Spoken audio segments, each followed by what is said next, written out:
Buenas, soy el estudiante Israel Conrado Escobar Vallejo de la clase de Comunicaciones 1 de Valle de Sula, sección 2000. Les vengo a hablar sobre los mecanismos de propagación de interferencia. Los mecanismos de propagación de interferencia, las ondas de radio se propagan desde una antena transmisora a una receptora de diversas formas, en función de su frecuencia, siguiendo la superficie terrestre a través de la atmósfera o por otros medios reales. Puede estudiarse a partir de las ecuaciones de Maxwell, analizando las soluciones compatibles con las condiciones de contorno que interpongan en el medio. Sin embargo, tal estudio riguroso es a veces impracticable, se podría decir, y en todo caso muy complejo, y por lo que la predicción de pérdidas de propagación se utiliza en modelos simplificados basados en la óptica geométrica. Cuando tales modelos dejan de ser válidos, se acude a expresiones empíricas o curvas de propagación normalizadas obtenidas a partir de mediciones. Las características de propagación de una onda dependen de la situación del trayecto de propagación respecto al obstáculo, suelo, colinas, edificios, vegetación, etc. De las características eléctricas del terreno, constantemente dieléctrica, conductividad. De propiedades físicas del medio, intensidad de precipitación, absorción por gases y vapores, y de la frecuencia y polarización 12 de la onda.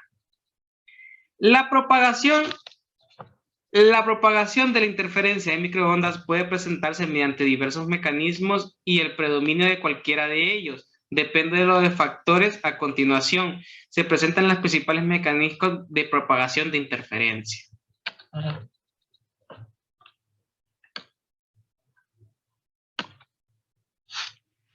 Método número 1, visibilidad directa. Cuando el transmisor y el receptor están situados sobre la superficie terrestre y existe visibilidad directa mutua entre ambos, se modela la propagación mediante un rayo directo y otro reflejado en el suelo, dependiendo de la naturaleza del terreno. La frecuencia y la polarización de onda puede haber también un componente de otra superficie, y con esto puede surgir un problema adicional cuando la difracción del subtrayecto produce un ligero aumento del nivel de señal. Además, en todos los trayectos, excepto en los más cortos, es decir, trayectos mayores a unos 5 kilómetros, los niveles de la señal pueden a menudo aumentar significativamente durante periodos cortos de tiempo debido a los efectos de propagación del multitrayecto y de enfoque resultante de la estratificación atmosférica. Método número 2, difracción. En la difracción, para hacer un estudio de difracción se utiliza generalmente el concepto de las zonas de Fresnel, que se define como sigue. Dado un radioenlace,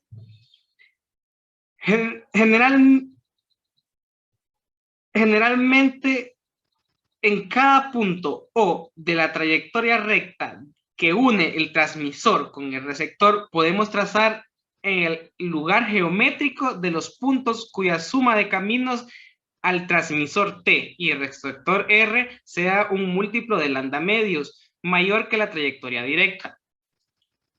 Al lugar encerrado por los caminos de los diferentes múltiplos de lambda medio y se le denomina zonas de Fresnel, y al radio asociado al círculo correspondiente que se le denomina radio de la zona de Fresnel correspondiente. Las zonas de Fresnel son elipsoides concéntricos tomados por la revolución de la anterior alrededor del eje TR. Sus focos son los puntos T y R y el enésimo elipsoide de un lugar geométrico de la zona N. Las secciones de los elipsoides, normalmente el trayecto de propagación TR, son círculos concéntricos. Puede estudiarse la variación del campo E residido en R cuando se suprime, por ejemplo, mediante un diafragma, la contribución del mismo de diversas zonas de Fresnel, desde un punto determinado situado a la distancia de 1 del transmisor. Si llevamos en ordenadas, la atenuación del campo A en decibelios es igual a 20 logaritmo de EO sobre E, y en abscisas el concierte de R sobre R1. Entre la apertura del diafragma y el radio de la primera zona de Fresnel se obtienen las siguientes curvas. Observando detenidamente estas curvas, se puede obtener de las siguientes conclusiones. 1. El campo varía de forma oscilatoria alrededor del valor del espacio libre de O, atenuación de 0 decibelios. Número 2. Cuando la apertura del diafragma es R igual a 0,577 R1, el campo es igual al espacio libre 3. Puede lograrse una ganancia teórica de 6 decibelios. E es igual a 12O para R igual a R14. En algunos casos aún puede existir visibilidad. Resulta E igual a 0, atenuación infinita. Las propiedades 3 y 4 se deben a que en el primer caso los componentes de la onda se suman en fase de receptor y el segundo lo hace en oposición de fase. Se aplican estos principios de propagación troposférica cuando el trayecto de la onda pasa cerca de un obstáculo o incluso está obstruido por uno o más obstáculos, como puede ser la protuberancia de la Tierra, accidentes de terreno, árboles, edificios, etc. El análisis de la influencia de los obstáculos se realiza mediante la elipsoide de Fresnel, considerando que la propagación se efectúa en condiciones de visibilidad directa si no existe ninguno. Obstáculo dentro del primer elipsoide. Debido al carácter oscilatorio del campo, es necesario que el trayecto pase por muy encima del obstáculo. Basta trabajar en el entorno de la primera zona de Fresnel, por lo que utilizaremos el parámetro de referencia de radio R1 haciendo n igual a 1. Disculpen que tengo un poco de calor. Cuando el rayo pasa cerca del obstáculo o intersectado por este, experimenta una pérdida debida a la difracción. Se llama despejamiento a la distancia h entre el rayo y el obstáculo. El Whip-Air, considerado por convenio h mayor que 0, cuando hay interacción del rayo y h es menor que 0, cuando 31 el rayo pasa por encima del obstáculo, se trabaja en la práctica con el despejamiento normalizado H y sobre R1. La zona correspondiente a la propagación por difracción es la correspondida entre menos 0, sobre H sobre R1, número 4, en radioenlace suele trabajarse en la gama. Para evaluar el despejamiento y la consiguiente atenuación por difracción, puede representarse el perfil del terreno sobre una tierra, KRO, y procederse a un análisis de número situado en influencia de los obstáculos. Método número 3, dispersión troposférica.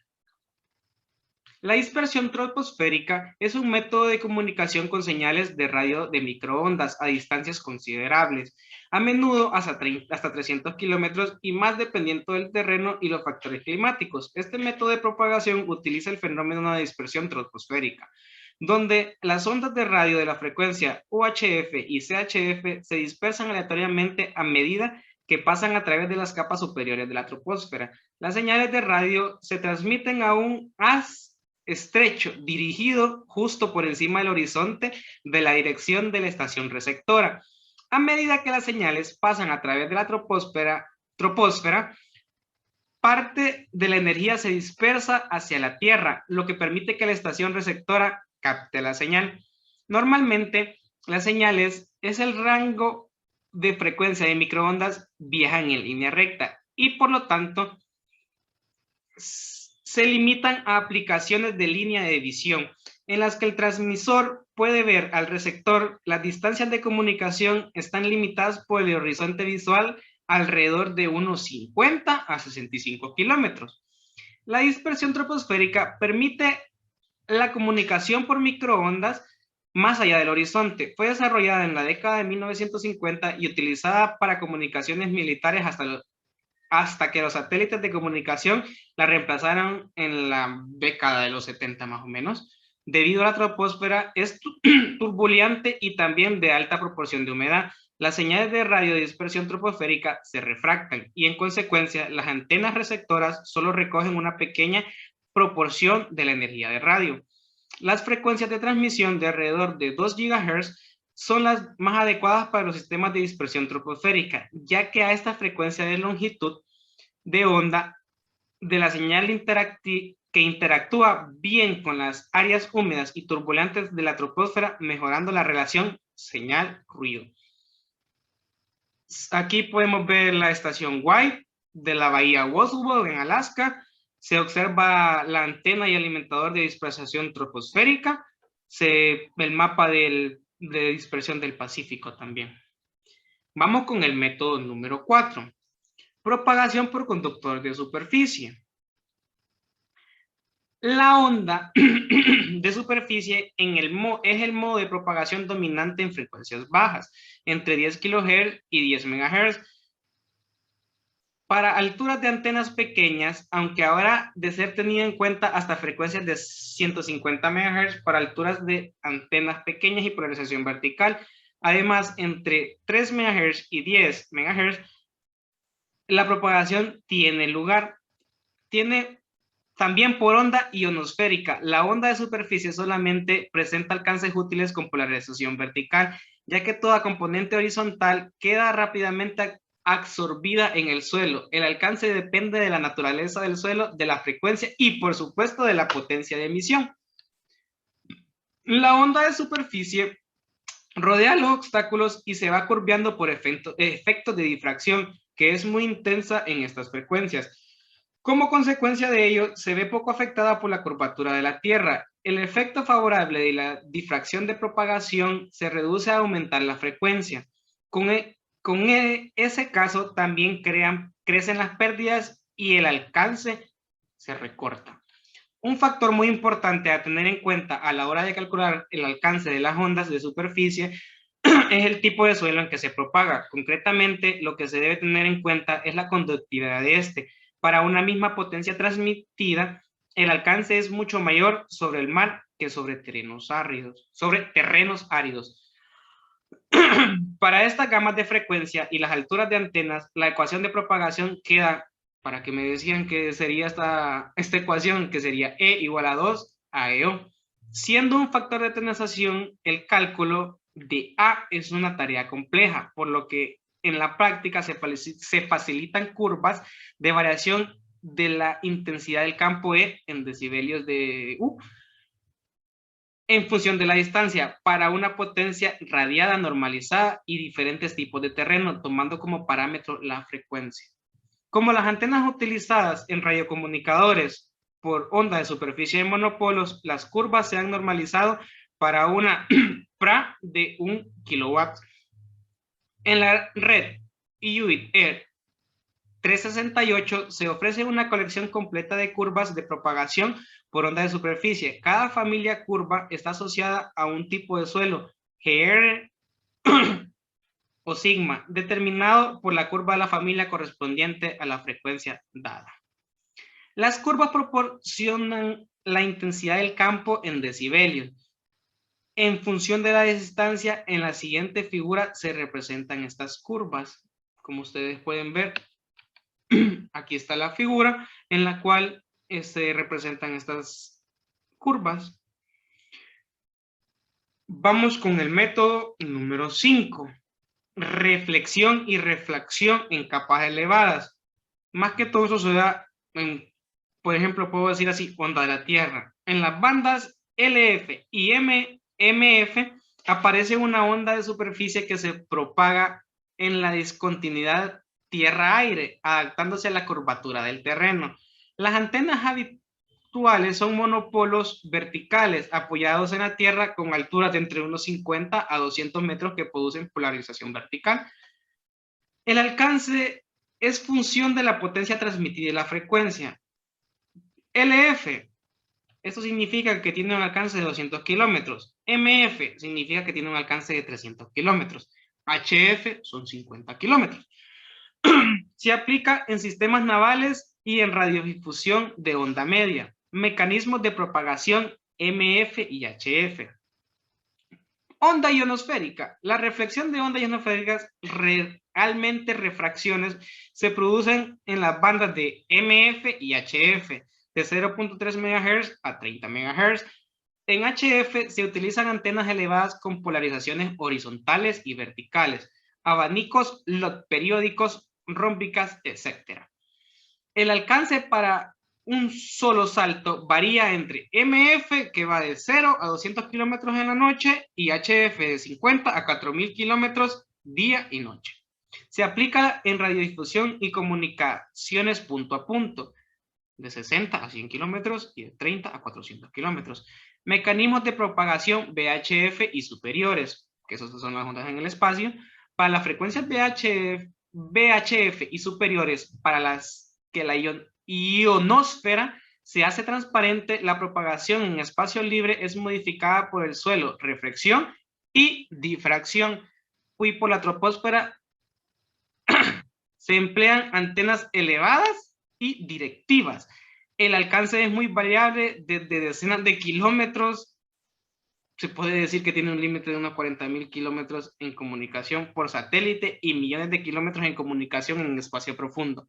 Este mecanismo se aplica más que todo a telefonía móviles, enlaces fijos, comunicaciones vía satélite, etc. Y vamos con el último método, dispersión de hidrometeoros. En los radioenlaces troposféricos y por satélite existe también una componente de atenuación debida a la absorción y dispersión por hidrometeoros. Esto puede ser lluvia, nieve, granizo. En general, para los cálculos de disponibilidad de radioenlaces, solo es necesario evaluar la atenuación por lluvia, excedida durante el porcentaje de tiempos pequeños y para frecuencias superiores a los 6 GHz. La red UR 530 establece el procedimiento a seguir para evaluar la atenuación por lluvia. La lluvia, además de atenuar la señal, produce un efecto de despolarización sobre la misma, que se traduce en la degradación de la discriminación por la polarización cruzada XPD.